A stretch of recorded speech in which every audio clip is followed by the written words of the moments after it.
Fëmijët e dritës është titulluar Mbrëmje letrare, kushtuar veprimtarisë poetike të Anton Bidës.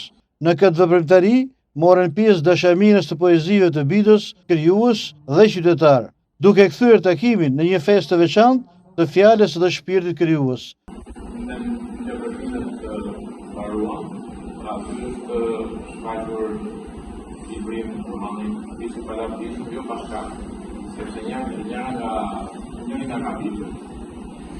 Një kafe, ku shtot I kujtu që vërtet qëndroj se tu është shtatë vjetë të nëntës, të vërtuar nga të karë.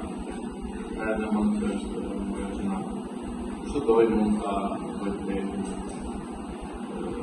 librën, të kujtë si palatishë. Për të qëllim të është të mosjarme me lezimet të tjera nga romanë.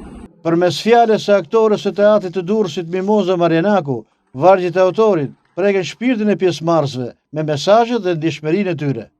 Në mënyrë të zindushëm janë të vetme shkënja jetë të shpresës.